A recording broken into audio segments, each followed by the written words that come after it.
Praise the Lord, saints. It's a blessing just to be before you one more time in the Lord's house. Just got back from serving with Dr. Willie Wilson's team. We was out there on 51st near Walcott, passing out face masks and being a blessing, meeting so many apostles and pastors and just lay people, just serving, trying to do our best to help Dr. Willie Wilson get to the Senate floor. Amen. And had to come back here and give a word, a very special word for our mothers. I love all the mothers of New Grace Kingdom Ministry. You've been such a blessing to us too, in particular Mother Cross and also Mother Lori, and then every person that's in our ministry, every woman that is a mother. God bless you and happy Mother's Day. Now, it looked like a lot going on here. The reason that all this is here is because of Elder Morris. Amen. He made the order this time when we went to pick up the food, and so we have so much food. So, but basically, that's all the announcement that I have. Some people have been asking, how can you give? Because we know you haven't been here. You can look at my Cash App, Willie Hawkins, or use my telephone number, 773-814-4647, or you can use the new church app, Givelify, Givelify. You can use it for out there community outreach. And also, the church has its own for your tithes and offering for New Grace Kingdom Ministry. So God bless you. That's all. I want to just speak to all of the children today, those that have moms, those moms that have passed on, and your family their family is still here on the earth, and just want to speak to those that really love your mom on Mother's Day. And so I want to give you this special word. It won't take us that long to do that, and I want you to be blessed. I want to give you this special word. It shouldn't take me that long to do that, because I want you to be blessed. There's anyone who has a mother, and we want to be able to give you that word on today, and then let you go on and celebrate your Mother's Day. I just want to jump in, Pastor Willie Hawkins, just to drop this word in your lap. Dear Mama, you are appreciated. Praise the Lord. If you could turn with me to the book of John, the 19th chapter, and we're going to read several verses, verse 25, 26, and verse 27. Verse 25, 26, and 27. John, the 19th chapter, verse 25, 26, and 27. And just want to give you all, I said I want to speak to anyone who has a mom on today. So these are the words you'll find in the King James Version. Now there stood by the cross of Jesus his mother and his mother's sister, Mary, the wife of Cleophas, and Mary Magdalene. When Jesus therefore saw his mother and the disciples standing by, whom he loved, he saith unto his mother, Woman, behold thy son. Then said he to the disciple, Behold thy mother. And from that hour that disciple took her unto his own home. I want to use for a subject matter on this word that I want to put out for Mother's Day. Dear Mama, you are appreciated. Let me begin by saying that every Mother's Day since my mother went home to be with the Lord is a special day for me. You kind of caught me off guard. I normally don't preach on Mother's Day because of my love and the sacredness of my relationship with my own mom. And it's hard for me even now. And this probably have been some 15 to 20 years. I don't even know. I don't even lock it in my mind since my mom has been gone from the earth. And so many special things. She was a special kind of woman. Amen. And so thinking about my mom when she passed on, you know, my nieces asked me to sing a song because they heard me singing the song while they was all in the house for my mom, and I sang the song for my mom, and the song goes something like this. I got the words here. Early one Sunday morning, breakfast was on the table, and there was no time to eat. She said to me, boy, hurry to Sunday school, filled with the load of glory.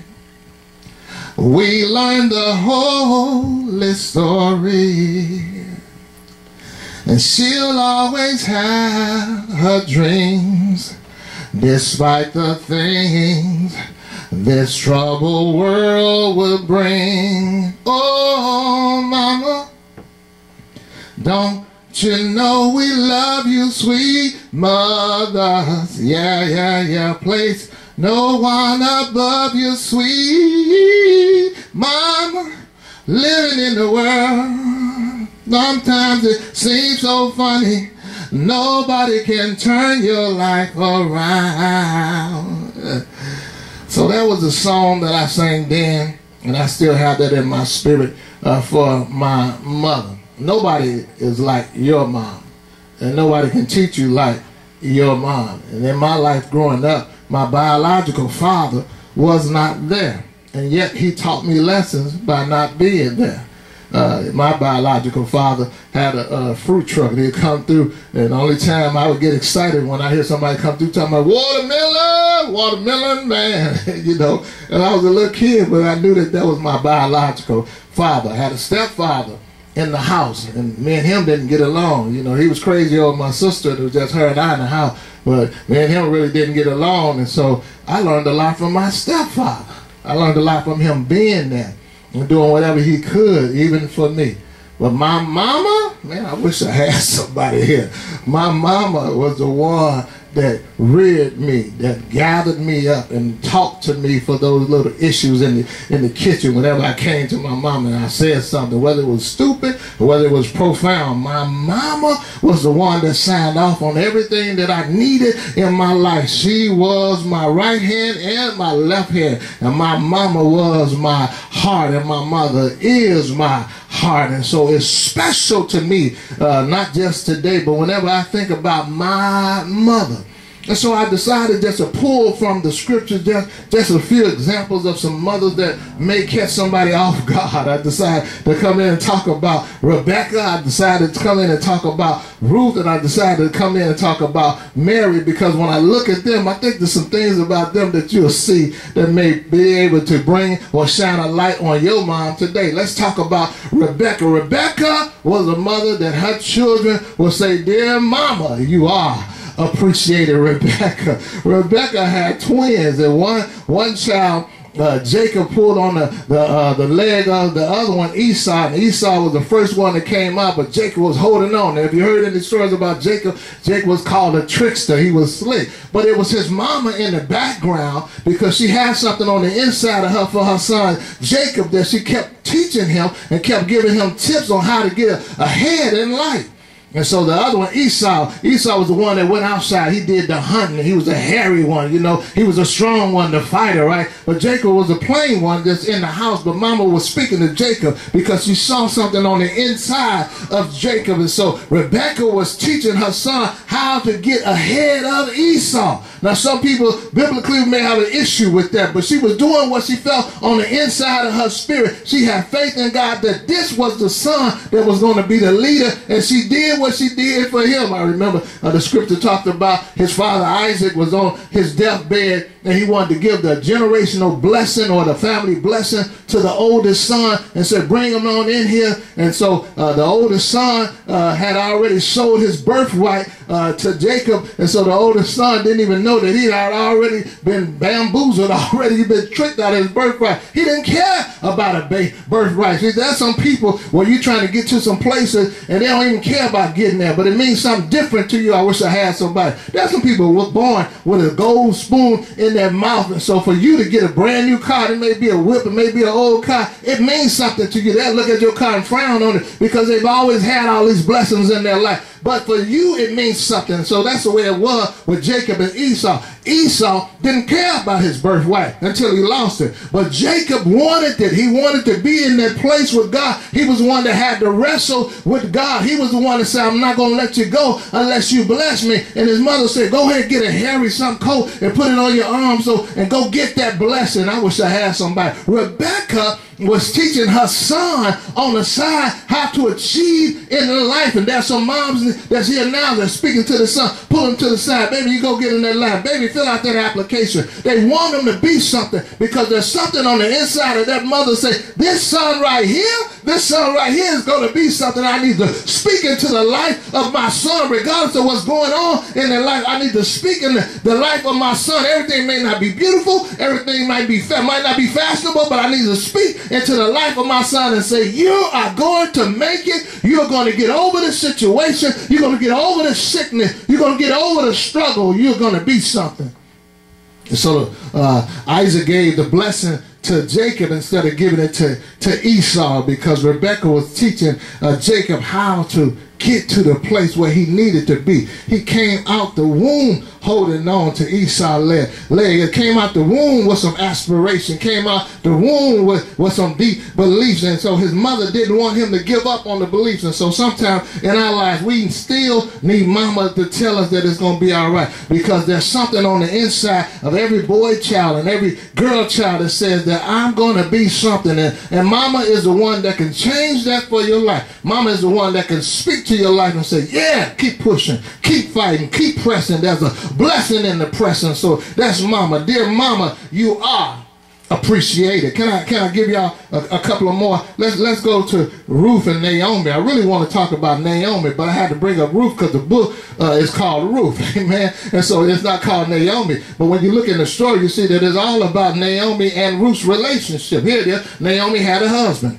right? And they was coming from Bethlehem. And the husband wanted to go over to Moab. And so they went over to Moab. And so when they went there, they took their two sons. And in Moab, the two sons found wives. And one was named Orpah, and the other one was named Ruth. And so they had these two sons. Now, eventually, the husband died. And then, eventually, the two sons died. So you got Naomi, who was the mother, and then you got Orpah and you got Ruth there. And so after a while, about 10 years of going to the grave site, and after about 10 years living in that land, nothing was moving for her, nothing was popping for her. And so what Naomi did, she heard about what was happening in Bethlehem. She heard what was happening in the place that she came from, and that God had given bread to Bethlehem. So she said to these daughter-in-law, she said, okay, y'all need to go on to, I'm going back home. Y'all need to go on back to y'all families. And so halfway there, Orpah came and gave her a kiss when she said, go home back. And Orpah gave a kiss and said goodbye. And she let her go. But Ruth clave. The Bible said Ruth held on to her. Ruth didn't want to leave her. She didn't want to leave her mother-in-law. And so she said, you need to go ahead. Oh, you need to go ahead. What can I do? She said, I'm old. What am I going to do? Have another baby? And even if I was able to have another baby, would you wait till the baby is old enough and marry the baby? You need to go on back. But she said, no, this is what Ruth said. Ruth said, whoever your God is, that's going to be my God. Wherever you live, that's where I live. Wherever you die, that's where I'm going to die. She clave on to Naomi. And so Naomi had a gift on the inside of her. Naomi may not have recognized it, but God set people around her. So I'm talking about a different type of mama you are appreciated, because Naomi didn't birth Ruth. I wish I had somebody. It came through some marriages. And so, but Ruth and Naomi was joined at the hip because of what God was doing. And so Naomi had to speak it to Ruth. Like when they went back to Bethlehem, Naomi thought that Ruth needed a blessing in her life and told her how to get a man. Ain't nobody saying that there. She told her how to sit right and how to spread her skirt right and how to beg right. When the royalty came through and was leaving a blessing, told her how, and then the man that was leaving the blessing said, wait, look at that one over there. Make sure you leave some extra for her. And end up being Boaz. And Boaz was a kinsman for Ruth and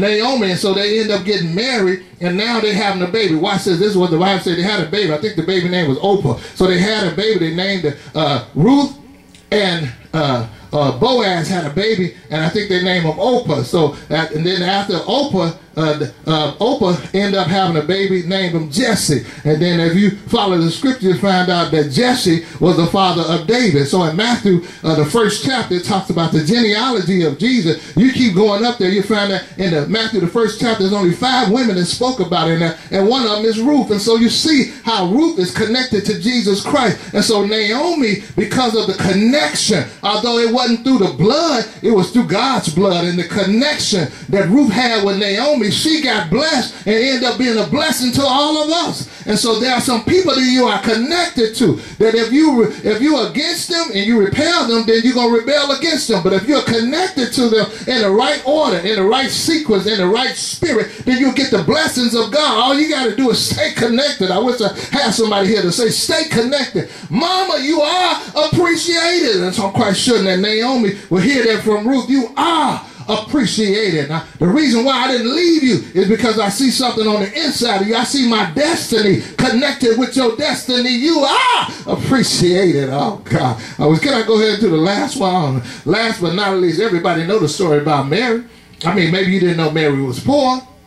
Maybe you didn't know that. Maybe you didn't know that Mary had a husband that never touched her until after she had the baby Jesus. Maybe you didn't know that. Maybe you didn't know I got a telephone that's ringing that I gotta stop. Maybe something else you probably didn't know. Did you know that there was miracles that happened in the life of Mary? One of the miracles that happened in the life of Mary is the virgin birth, right? And so she was the only woman that we know on earth that gave birth that was a virgin. Watch this right here. Not only that, but God and man came together in Mary.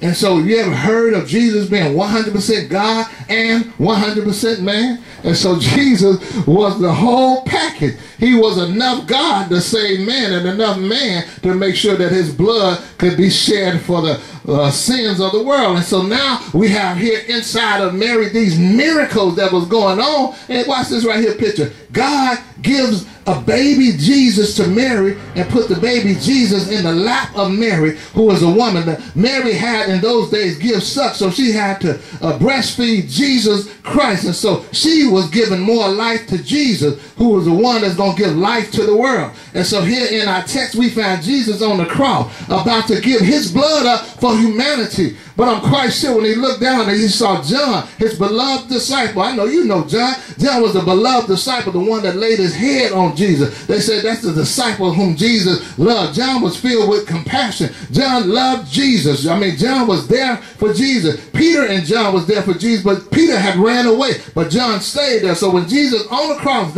looked down and saw John down there with his mother, he spoke to the mother and said, "Woman, behold thy son." He's saying, "Mama, you are appreciated." Now I'm about to transition on this cross. I'm about to become your Lord and your Savior, but I know that I appreciate everything that you did for me. I remember my first miracle. That's why I'm probably thinking that Jesus was saying in his spirit. My first miracle when I turned water into wine, and I walked up in the room and you had already given the whole staff, when they ran out of wine, instructions. And what instructions you gave them? You said, "That one right there, Jesus, listen to him." And so I know that you carry my heart on you. I know that you care about me. I know that it's hurting you that on the cross, but I gotta say, dear mama, you are appreciated. So when he saw John, he said, he spoken to John, he said, "John, this is your mother." And so from that moment on, John went with Mary and kept him in his house. And so Mary and John had a relationship. What Jesus was saying here, dear mama, on earth you are blessed among women because of your love for me. You love me enough to allow me to be what I need to be, to make the mistakes if Jesus made any mistake. You allow me to be what I need to be, to make the wrong calls if Jesus made any wrong calls. Because I'm just talking about a good mama. A good mama will give you enough room, but she don't want you to choke. She don't want you to kill yourself. So she want to give you enough room so you can be something to somebody else. And so, dear mama, you are appreciated. And so Mary, although she nursed Jesus and had her in her lap, and she had God in her lap, and as a little child had to walk around with Jesus and try to keep her eye on Jesus and still allow Jesus to be Jesus. There's some mothers that I'm speaking here today that you love your child. And sometimes you had to give them some tough love. Even when they was in the wrong, you had to give them some tough love. You spanked them. I know I got a lot of whippings. I got a lot of whipping from my mama. Mama whipped me But I needed each and every one of those whippings. Even the one I lied and said I didn't need. I needed that one too. Because mama was trying to show me some discipline for myself. Mama believed in me. My mother was my biggest fan. My mother was there for me whatever I needed. If I was in school acting up, my mama would come to school and she would chastise me right in front of my teachers and then walk home and talk to me. And when she would whip me, my mama whipped me with everything.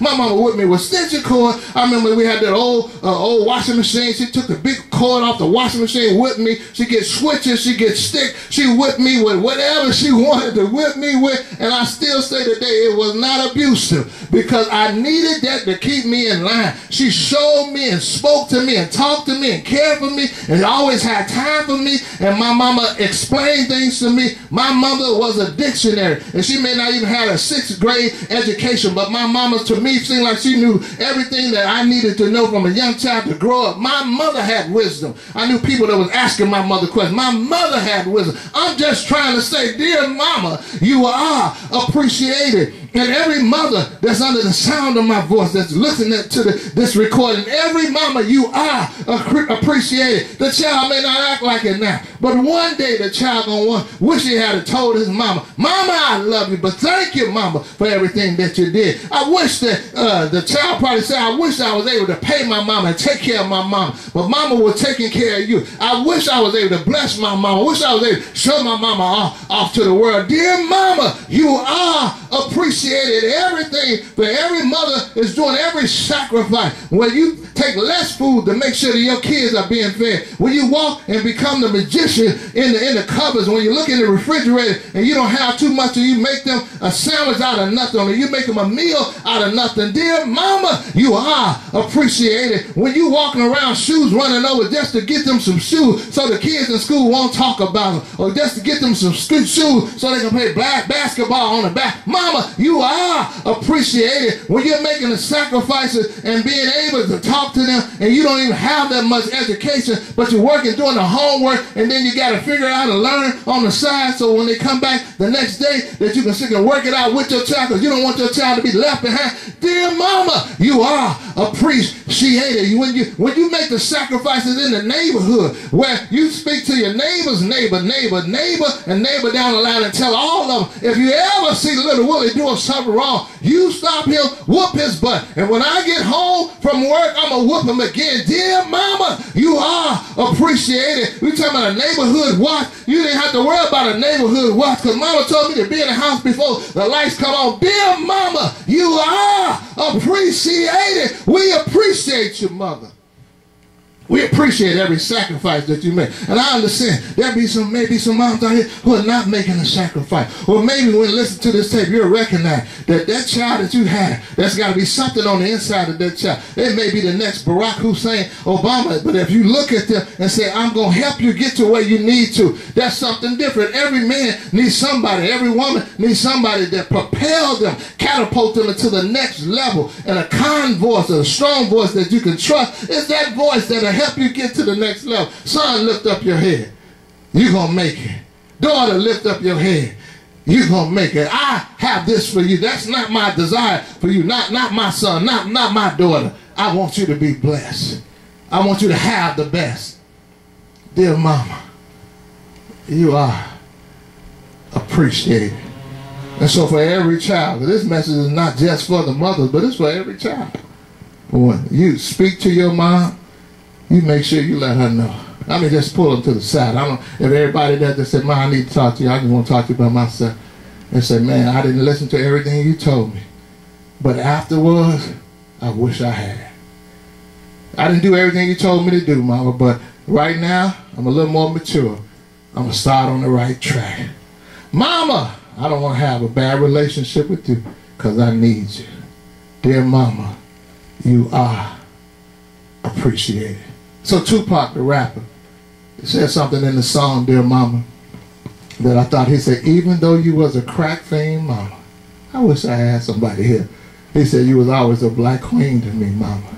Dear Mama. He said, even though you made some difficult choices and maybe some bad choices in your life, you my mama. You my mama. And he became great. Matter of fact, he's one of the greatest that ever did it. And I'm saying to you all, speak to your children. I'm saying to the children, speak to your mama. And just let her know. Get it across.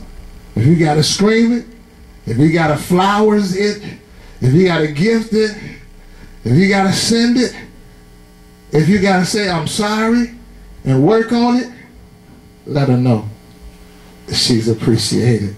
This Pastor Hawkins speaking to you. And guess what? That was Minister Garrett that called.